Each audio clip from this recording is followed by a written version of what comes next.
understand? The homosexuals, you understand? Then on this, would like to know your stand, and the people themselves who are watching this would like to know your stand. Oh. Mm. To be honest with you, I told last time I'm a Christian. Mm.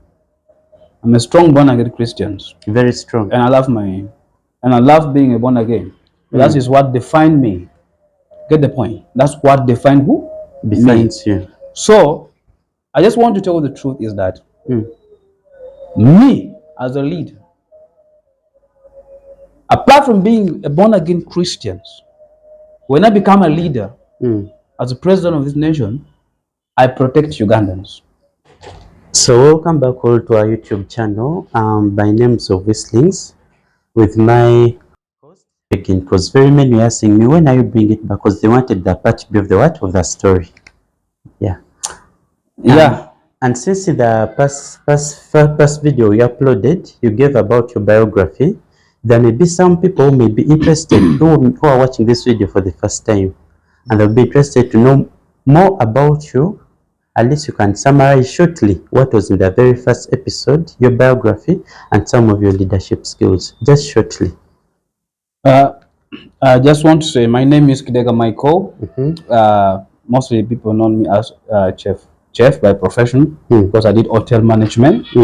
I was born from Gulu, and I grew up during the war in northern Uganda, and we were also put in camp, but by God's grace we managed to come over it.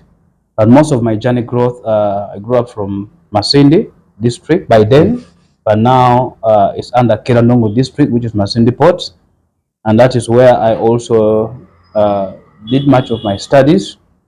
I finished my P7s from Masindi Port Primary Schools. By then was under Masindi, but now under Kirandongo district. And then my senior 4, I also finished from Chigumba Parent Secondary Schools. Yes, also by then was still under Masindi district, but now it's under Kirandongo district. And then my first Form 6, I finished from Blessed Company Secondary School, that is also in Kirandongo district in Chigumba. Of course, I sat senior 6 2 times. So my second senior 6, I did it from Crane High School, Tintale. So yeah, that is the one I used to join with it, the university. So during my school, I've been a stubborn student, and I've been trying all my level best to make sure that I be part of leadership. That's what I can tell you, my brother. So I've been part of leadership all through around. That has been me. So I've been a prefect. I've been a compound prefect from primary. I like just being a prefect. And at least you're a leader in every society. I was a leader. Yes, I was a leader. And then I also joined. High schools. The same thing. The prefect. I was a mess prefect, guys. I love food. So from mess prefect, I went to other level of leadership within school until in Chambogo University. That's when I joined in 2017. Still the same thing. I love leadership. Yeah, I also ran for GRC. I was a leadership in my class. Yeah. Congratulations. Yeah. So with all the success, I wish you all the best, because I know it's not an easy thing, but with God's grace, we shall win the what? We shall win the race. So from the past video we had, the very first interview I got with you, someone posted that, is he Katumba? Is he Museveni? Is he what? So I want to talk to the people. Why are you not on Museveni's side? Why are you not on Besigye's side? Why are you not on Bobi Wine's side? Which side are you? Wow, that is a very powerful question. And to be honest, I'm not on the side of any of them. I'm not on the side of Museveni. I'm not on the side of FDC. I'm not on the side of NOPS. I'm for the people of Uganda. Why do I say it so? Because I realize that most of these people, their focus is just themselves and their family. Their focus are not on the people of Uganda. So why am I saying this? Nowadays, when you look at all these political parties, when you ask them, apart from the government in power, ask them, what are they doing to transform and help the people of Uganda? So that's what I'm trying to say. So as long as they are not supporting the people of Uganda, Mm. then I'm not for them. I'm for the people of Uganda. So my coming in is to make sure that, one, I open the mind of the people of Uganda to understand the truth that the people they are running after them, they are not worthy to lead them. Mm. Because if Museveni has been in power now for over 30 something years, let me say now over 35 years in power, but the opposition has also been there from the time. For example, look at DP, look at FDC. Now, ask yourself, even DP has been even there before even NRM, by the way. So DP has been there before NRM. NRM, it has even been the time of UPC, and of course, by then it was UPC, it was Kabaka Yeka, it was DP, and Uganda other, People's Congress. yeah, and then the other small parties. Mm. So that's what you can see what happened. Then now here FDC coming, of course, during now NRM saga and so on leadership, and now Loops comes in. So the people of Uganda. So which one has come in? It's still, but now it's still no. Hey. It's still no.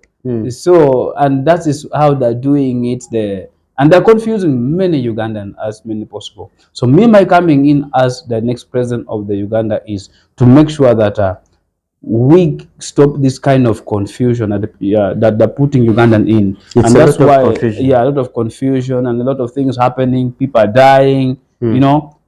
Every election, people are really, that's why I'm coming in to change the trajectory of our election, to change the image of our election, to change the way people view Uganda election systems, to make sure that I tell the people of Uganda, it's not about money.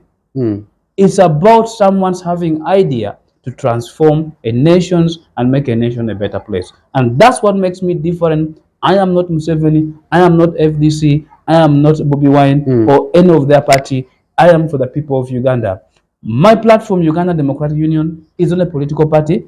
It's a foundation that I'm creating to uphold the principles of democracy, to help people understand the power of democracy in Uganda. Above all, also to invest in the young generations, especially the young entrepreneurs, and many other things, to protect justice systems.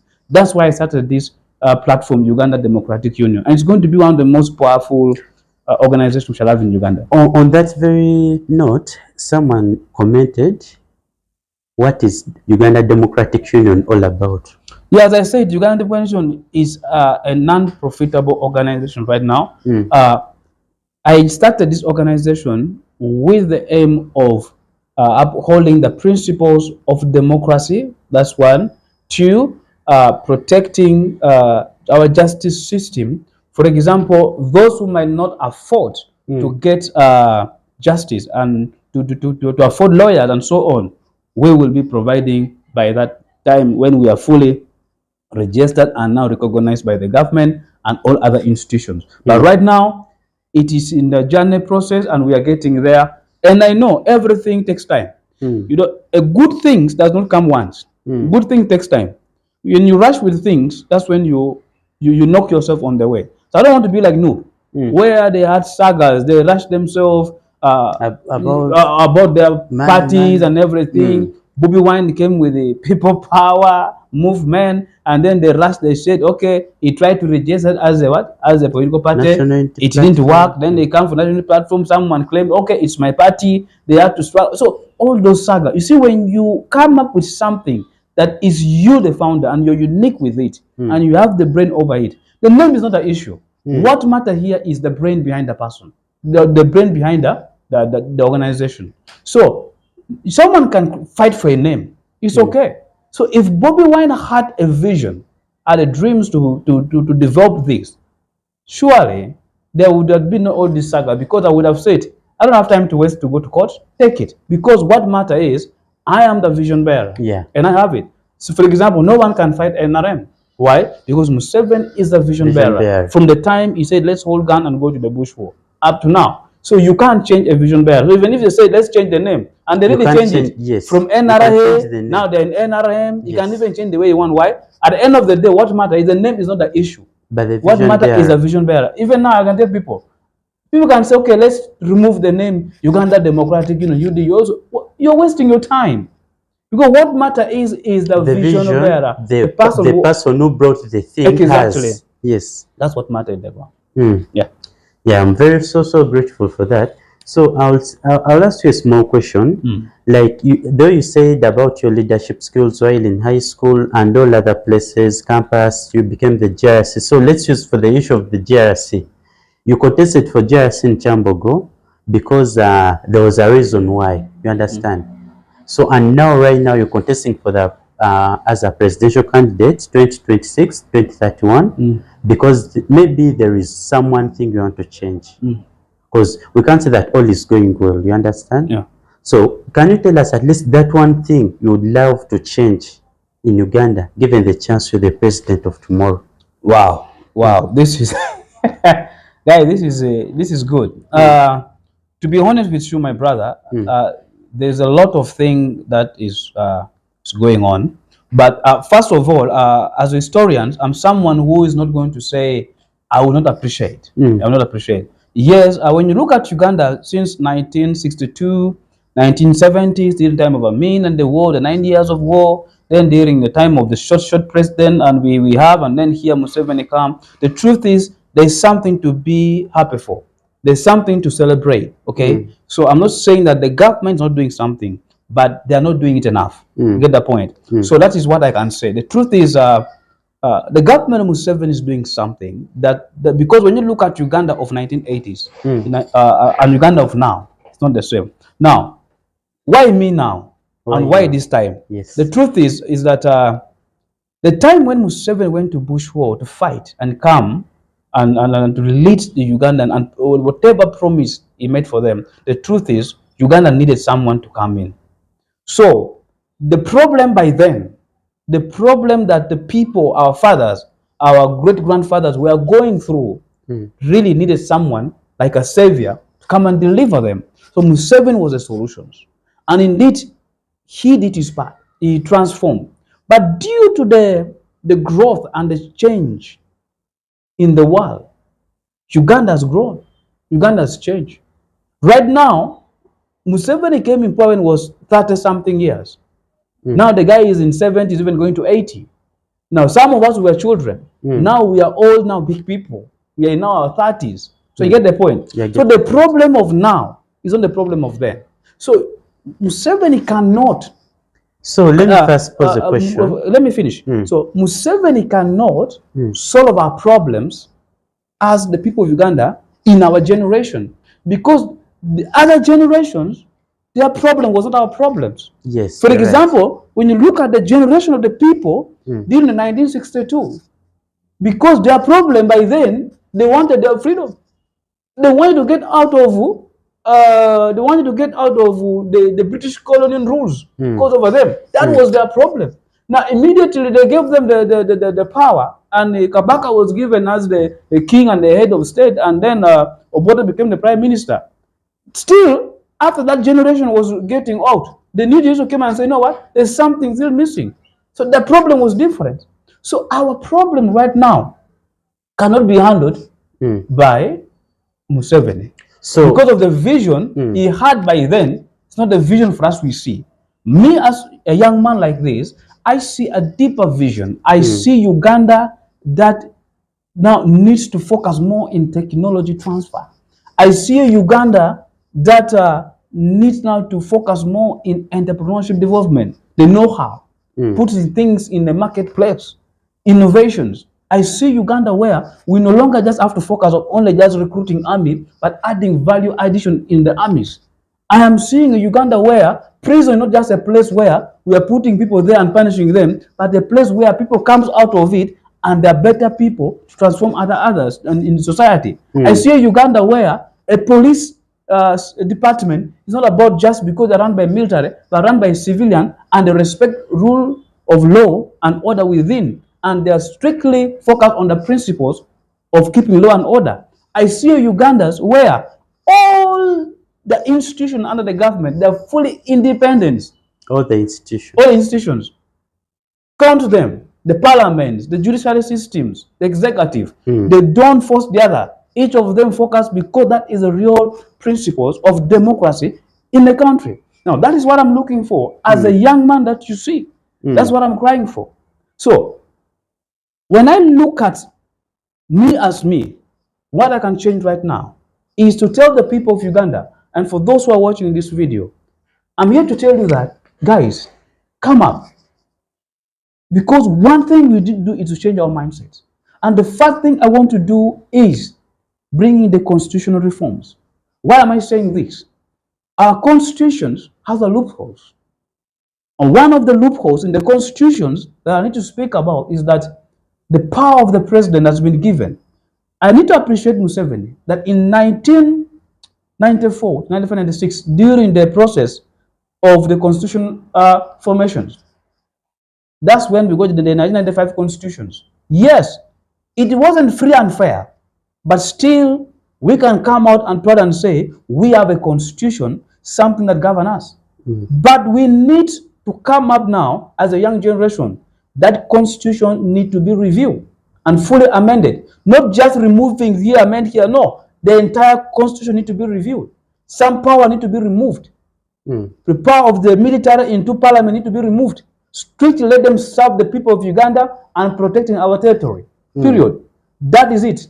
So that is why I'm calling upon each of you to understand that. The other thing, I know most of you will agree with me. They should forgive me. I have to be honest, as a presidential candidate that is coming up in 2026 and 2031. To be honest, the truth, one of the biggest problems that I need to change, I want to be honest with you, for those who may follow me on my YouTube channel, Uganda Democratic Union, that's where I'm speaking more of these things. You can check it out.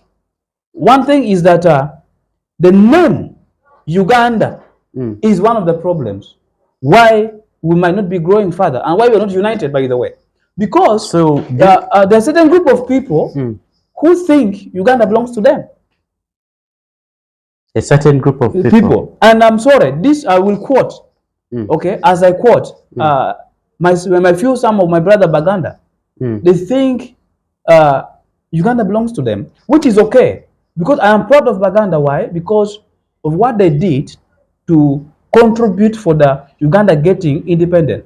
But we don't need to put that mindset or mentality that because now the British respected us and given us the name because of Uganda, then they changed to Uganda. So we have that priority and love. That is why other part of the Ugandans, they don't feel like they're part of us. And that's why it's very hard for us to unite as a people of Uganda. Now, why am I doing this? My interest is, what I'm doing, it has ever been done to other nations. Ivory Coast, they have just changed their name to Côte d'Ivoire. You get the point? Yes. So it doesn't cost us to change our name from Uganda to United Pearl of Africa or to the Pearl of Africa as a name that make everyone be proud of it, as part of it. So no one own it, no one take pride out of it. So those are one of the things I believe I would like to. So you want to mean that the Baganda are taking pride in it? They want to assume that all of it is theirs. I said, I quote. I said not all, some. Some of them. Some, of course, because of the name of the name and what was given to them by then. As of course they were by then they were the people who were so close to the British, and then of course for the sake of also making Kabaka happy, of course by then of course the British had to give that, and that's why the Mutesa was the first president and the head of the state, and the bottom was the prime minister, unless the disagreement came between the two people, and now we have the Republic of Uganda. If it wasn't that, we would have still been under monarchy, but with the use of the prime minister. But it's not the bottom who changed the trajectory of it. So that's what I'm saying. But I'm not saying that it's not a bad thing, but I'm saying for the sake of unity, you'll change for the people of Uganda. Yes. To at least the Pearl of Africa. That will be my suggestion. For it to be an independent entity. Yes. It's my suggestion. But in the discussion in Parliament democratically, other names can be brought out and people can discuss about it. But for the sake of the unity and the love of this country, that we come together, that is what I'm asking for. Yeah, that's what I'm asking for. I'm asking the people to understand that. It's not a bad thing, but for the sake of unity and the love of a nation, for the progression and development of our nation, that's exactly what we need. That is a fact thing in my agenda. Some will disagree with me, but majority will see it and will understand that it's very important for the unity of the nation. Yes. Yeah, this is really great. So I would like also to first ask shortly, okay, like I think it may be a lengthy explanation, but I'd like you to talk about our financial budget, since we are approaching a new financial year. amid these challenges of air freight, because now most of the traders in town, they have just resumed work today. Yeah. You understand? And they have been given a temporary period of 1 week, is it? 7 days. You understand?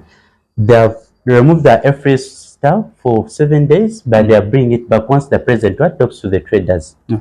So, how are you going to, which plan do you have for the financial budget amid all these challenges that are rising, where traders are striking, that the taxes are high, all those things? How are you planning to solve this? Wow, this is you man, you came you came more than organized to tackle this. Because we want to prove to the people that you're capable of this, you understand? Yeah, It's always the confidence that you give to your people that the lawyers give you a go ahead and be like, yeah, our man will manage. Oh, to be honest, and the following day you become Chagulanyi.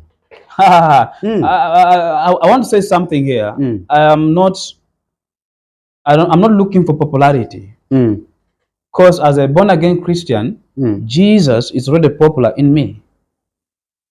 Get the point? I'm not looking for what? Popularity. That my Father I serve in heaven is already popular in me. So to me, I serve my Father in heaven. That's the Lord Jesus Christ. So I follow the principle of the Bible. Now, back to your question. The truth is, when you look at our financial budget, all every year that they put in, June to July, wherever they do it, the truth is our country is bleeding. You wonder, where is the money going? When you talk of the traders within the Chikubo, okay, to be honest with you, my fellow Ugandan, they are overtaxing, they're doing double taxing. Ask yourself a question: why are other companies leaving Uganda? Look at ShopRite. They were employing a lot of Ugandans. Yeah, but right now, ShopRite did a great job. Yeah, they closed. Now we have the problem of unemployment. And when this company closes, the number of unemployment increases. See that? Why all these assets are of overtaxation? Now, we might not refute overtaxation, but let's also look at the uses of the tax. Where is the tax going? It is to construct roads. Yeah, but where? Which road? My fellow Ugandans were there can bear me witness. Look at your Kampala road, which is called the capital city. They use these taxes to construct very roads, good. Now let me tell you, power, do all those things. Due to the level of the corruptions in Uganda, our taxes is being misused. Apart from that, our budgets that every financial year they're releasing trillions of money and whatever it is. What are you seeing? You're seeing that the army takes the better percentage. They're over in billions, almost. You see? Now, the police, of course, I understand. Museveni is a soldier. Guys, what do you expect? Yes, invest in this. Very good. You have to, but at the end of the day, also, if you take a walk on the old Port Bell Road, right from town up to Luzera, where it ends exactly, they're doing a great job. Yeah, I'm not refusing. What I'm trying to say is, when Museveni is investing in the army, yeah, it's good because it is helping us as in terms of security. But we need to be critical in terms of those budgets when we are planning. But we also look at the reason why Ugandans they're crying out, and I want to be honest with this statement, is that one, where they're placing our money for the tax that we pay. Now, two, the other things is that our budget is being sponsored. Half of them is through donation or grants we receive from United States. We receive it from the United Kingdom and other. We now have Russia, China, whatever it is. Yes. You see the point? But a government which cannot even raise almost 70% of its budget through tax, that means is already a failed government. Uganda is not a failed state. I see some people are saying Uganda is a failed state. Uganda is not a failed state, but the government in power is a failed government. Because if you cannot utilize the tax that people pay correctly, that's where the problem comes from. You get that point? Because people want to pay tax, but the question is, where are you going to put it from? Now, the other thing that I have a problem with is that this current government in power, the focus system is on the foreign investors. They are not focusing on the domestic investors. Why am I saying the foreign investors?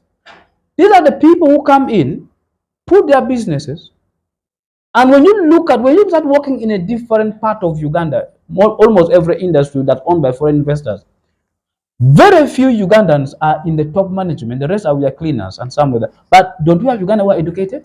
There are very many. Because every institution is now, at the end of the day, the profit they receive from here, where do they take it from? Back to their country, right? Now, why can't we focus on building our domestic investors? We give them money. I hear the government say it when Econ came to Uganda, they said, we are going to give you a land, thousands acres of land. Why don't they give it to the Ugandans? Because Econ want to build Econ City, something like that. But we have Ugandans who are willing to employed, but they are willing to work, willing to invest money to start a business, to employ other Ugandans. The profit they get, they put it in. That's why in my government, when I'm coming into power, you the people of Uganda, I am promised of raising 2 million domestic investors in 5 years. You promised them? Yes. I beg you repeat that statement. I'm here telling you guys, as coming as the next commander-in-chief, as the president of this country, I am willing to transform and to put 2 million young investors, domestic investors here in Uganda. Domestic investors, home investors. I'm planning to raise 2 million of them.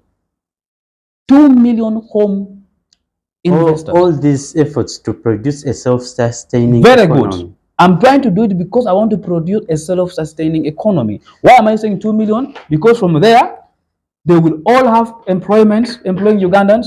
We will even meet again more people. We shall even begin asking our sister Kenya that please help us with more workers. We need them. So instead of them going abroad, and I will ban this nonsense of labor exports. This issue that export labor. Why should I export people who are talented to go and work abroad when we can invest money in them and they can start a business here to progress our nations? So it will be there, but in a very low percentage. And very low. And if we are to say now, every nation we will get workers from Uganda with the conditions and very good payment, because it will be a low percentage. Majority has to invest in the country. And that's what I'm looking for, to make sure that the country grows. And that is the way we shall build the economy. For example, as I give you back, look at Kenya right now. The affordable house care under the William Ruto. And this is working. And William Ruto is transforming life. And affordable house care so far has employed over thousands and even towards the millions. This is all you're aiming at. Yes, we are aiming of making sure Ugandans themselves benefit, and they grow and they invest and develop their money from here in Uganda. Someone talked of the minimum payment. Yeah. And you said you'll be setting conditions for those, let me say those who like labor export, you understand? So some of these conditions, will minimum payment be part of it? To be honest, because there are some people who are taken outside, you understand, to work, and their bosses deviate from the agreed amounts of payment. You understand? But after an agreement, before what? Going to the workplace. So how do you make sure that these laws? Now, to be honest, you people, there's some of things they what we call an executive order. But to allow, because when someone comes into a president, they what they call you 100 days in power, in the seat. You have 100 days to sort some few mess that you see to set up the country, to set up. I want to be honest with you to tell you this, that the issue of minimum wage payment has been a problem. Our parliament have tried the issue. The Ugandans, we still don't have a minimum wage payments. So you find that me have been employed by different companies before I came out and started doing my own personal business. I've realized that most foreign investors determine how much they want us to get. And because of that, our government is not putting much effort on that. Now, since the power has been given back to them, so what happened is someone will tell you, I'm going to pay you 100,000, 200,000. Now, the moment you start bargaining, they will tell you, please, sir, you can go, because they believe there are those who are desperate. Now, the government has put that in their mind that there are other Ugandans who are desperate, they want to work. Now, that kind of mindset is what I want to change. That we set a minimum wage payment. If we set a cleaner in Uganda and 300,000. Why 300,000? Because we know we are going to remove NSSF, pay as you earn, and so on, something like that. At least 250, something like that. Remain its clear salary. At least someone, a cleaner, who is paying his own rent, can pay rent for 100,000, 150, 50,000 you can use for eating food. Maybe 100 can eat food, and then 50, maybe 50 you can save it for future. Yeah, use. Yeah, you're very, very, very talented young man. So, because, okay, for me, my concern, most of the people, there is a video I posted recently when there's something they did for the MPs. You understand? So, all those things, the high payments for the MPs, they pay them highly. Plus the allowances, all those things. Are they the things that are making people say that Kampala is not affordable? What makes people say that? Now, to me, I will tell you open. Is Kampala affordable or not? Kampala right now is not affordable. But is it good for it to not to be affordable? But in my government, it will be affordable. What am I saying? And it should be everyone's story. We are looking at, you're asking why a member of parliament that is being paid. The issue is not about the amount of money why a member of parliament being paid. The issue is the number of member of parliament. And what are they doing? That's my problem.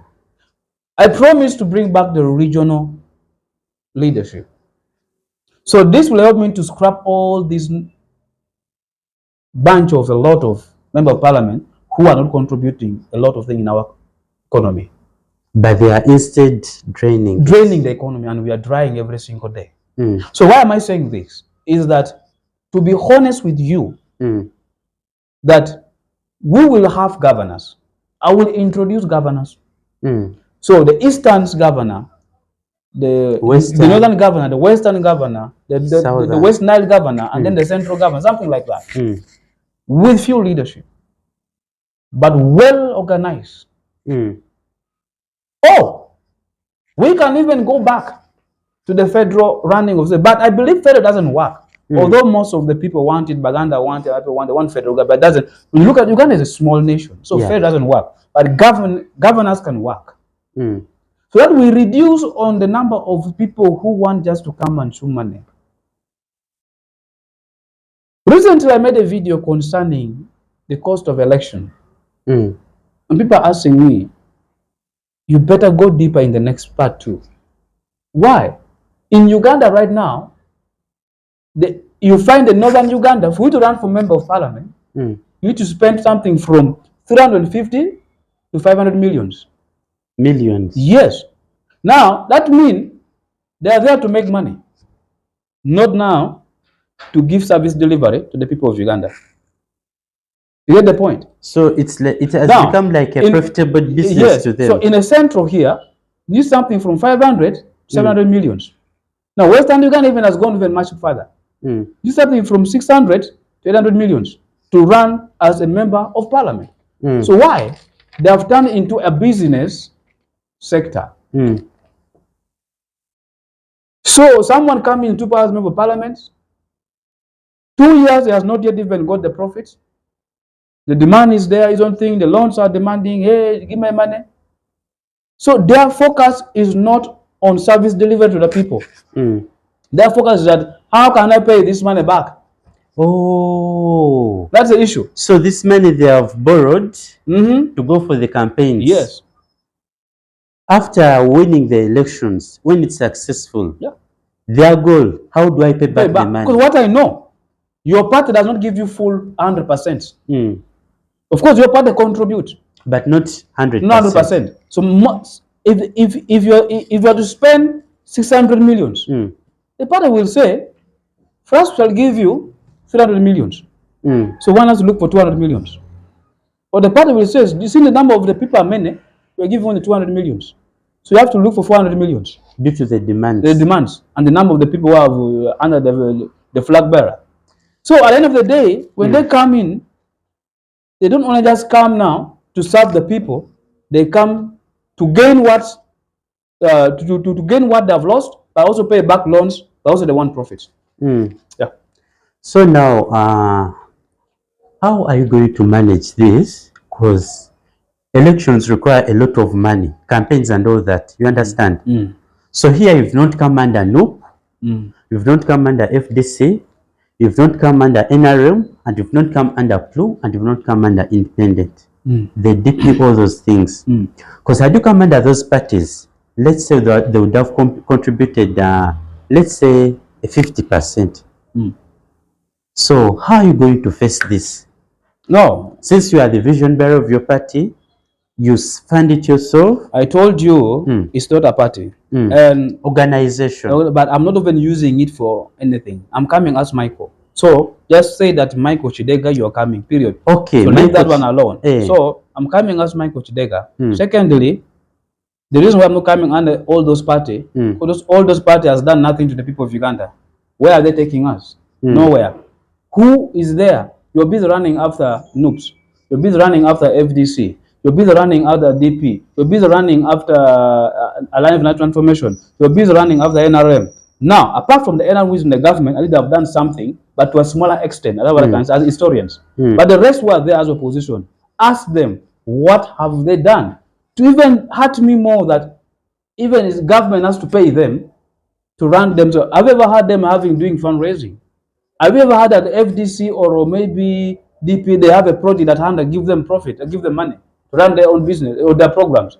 That's the problem. So what I'm trying to say is that I can't join any of those. I'm coming as me, and I'm me. If I'm done, I'm done. That is it. If I didn't go through, that is it. But I am for the people of Uganda, and that is period. And the people of Uganda has to make a decision. Get out of whatever people are telling you. Stop running after money. It's time for ideas, time for making transformation and change. The very important thing is change. Period. Among my questions, I was about to ask how you're going to solve the problem of unemployment. But if you've been following well, I shouldn't ask that question. Because you've really answered it. And then, so right now, people like the way they want to know about people's stand on the issue of LGBTQ. You understand? The homosexuals. You understand? Then on this, would like to know your stand, and the people themselves who are watching this would like to know your stand. Oh.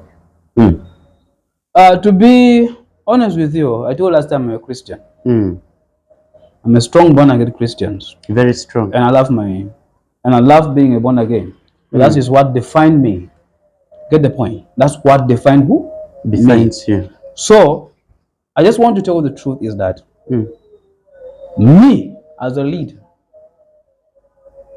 apart from being a born again Christian, when I become a leader as a president of this nation, I protect Ugandans. Get the point? I protect Ugandans. I don't care who you are. Either you're a thief, either you're a drunkard, either you're a witch doctor, either you're a lesbian, or what we see. Me as the president, commander in chief, I protect Ugandans, and that's why you make an oath. But there are systems put in place that governs the rules of law in every state. That's why we shall have ministers of gender, that responsible cultures, family, and so on. That is it. So there must be strict rules, and that means the issues of homosexuality should not be a concern to the people of Uganda right now. Why? We have bigger issues that eating us. We need to develop. We need to We need to grow. We need to develop. There's big investment need to come in. We need to see how we can get out of unemployment. There's thing that is deeper than being talking about that. We need to sign the people like the religious leaders, the cultural leaders, the family leader. When you come and tell me my son is an LGBTQ or a lesbian or a gay, something like that, I will understand it. Yeah, it's an issue. But where were you when it became what it as is? a mother? The question is that the Ministry of Gender has to find out, did the parents support it or not? Secondly, that family didn't come up from nowhere out of the blue. They're under a certain culture.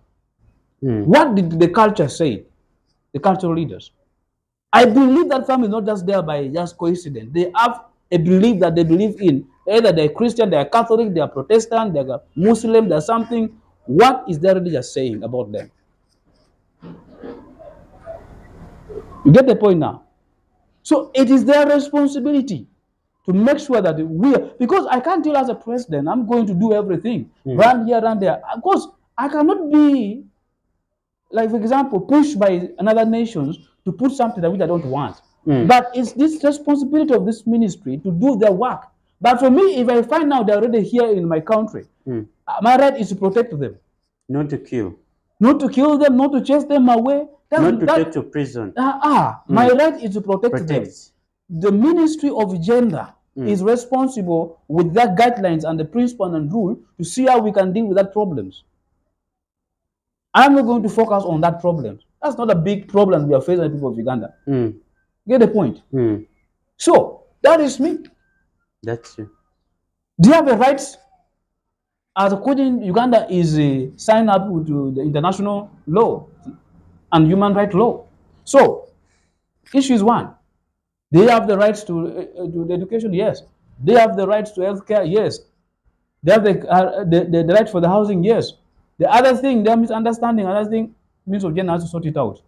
Because the right they're having, because they're Ugandans. Every Ugandan have to have a right to education, a right to healthcare. Simple. As long as you're Ugandan, that if they're not Ugandan, then take them back to their country. Why should we suffer? If you have an American, so you take them back. But if they're Ugandan, let's figure out how to. We need to. You can't. In a home, not every child will be the same. If you give birth to 4 children, what do you expect? The other are going to be more better than the other. They will be good and bad. Yeah. The other one who is going to be a thief, the other going to be a drunkard. So you're going to force the drunkard. It's you to make sure the drunkard come back to your line.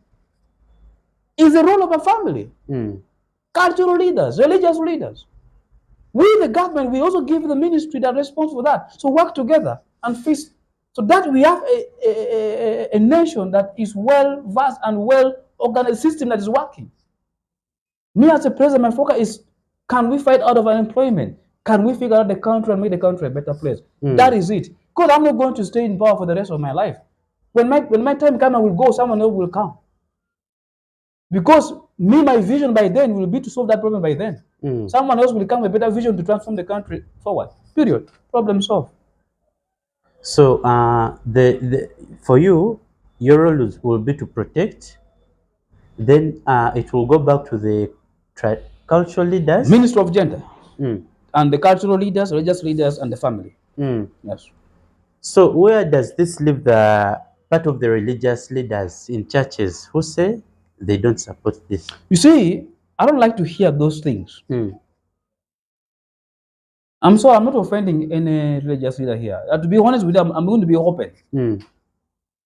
Ask me a question like, the same Ugandans that the government is trying to make them a good citizen, that they run outside, they burn tires, they destroy glasses. Are you the same youth Ugandans who are going to church every Sunday? You're right. Do you have a different Ugandans? No, to be honest, do you have Kenyans or Tanzania one coming to burn tires in this country? And they go back. And they go back? Do you have guys, you comment on that. Comment and let him know. Do we have someone from another country like Kenya, Tanzania, who come and burn tires? They go back. And they go back? No. We are the very people. We are the very Ugandans, the youth that the government is fighting every single day and night to make it a better nation. They are the same people. Tomorrow they will go on Sunday to pray either in the Catholic, Protestant, or any denomination, either born again church, Panero, Watoto church, those are the same youth. So what do you say about it, Dad?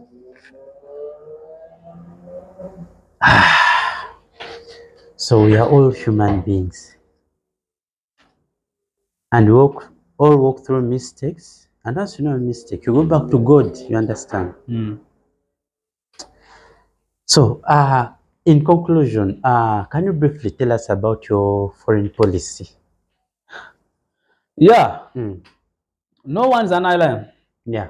No one is an island. So we work with others. Partnership. My foreign policy is clear. Of course, as a president, I have to get out and work with other nations. But I don't want them to put their interest on me. Period. We do business. Yeah, I do business. So of course, we believe in standing together with the issue of the climate change.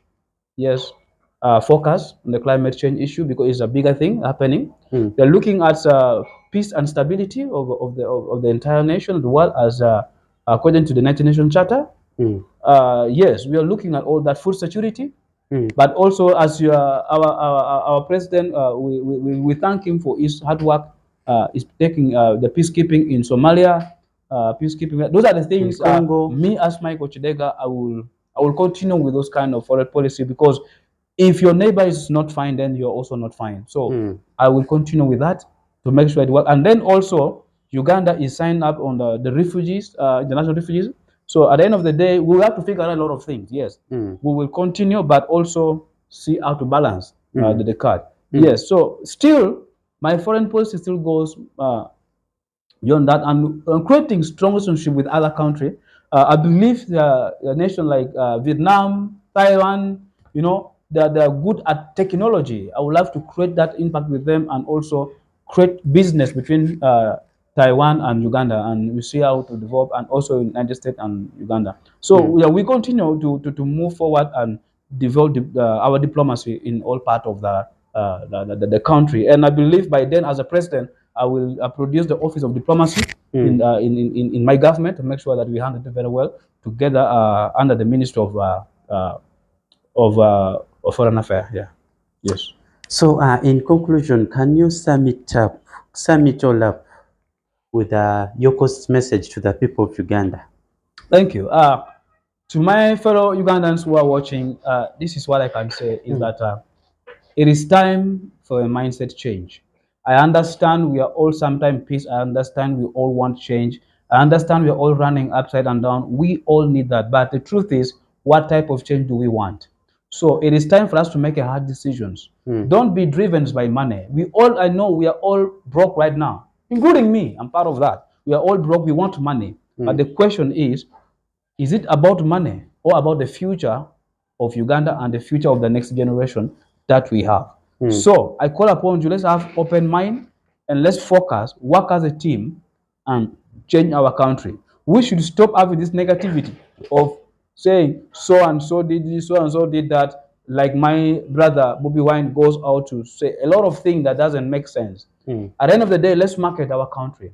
You see, Uganda is ours. We are not going to go anywhere. We are not going to run anywhere. Come rain, come sunshine, we are here. We are here. So let's focus and love our nation. When you're going out, market the country. That's one way you contribute to the reducing unemployment in this country. Because through your marketing, talking well about Uganda, more investors will get involved to come and be part of this country. Thank you so much, guys. It's my honor to be hosted by this great man. Thank you. See you guys next time. Thank you very much for your time. Yeah. May God bless you. Amen. For God and my country. In Jesus' name. Amen. So not changing the motto. No. Oh, amen. Amen. Thank you.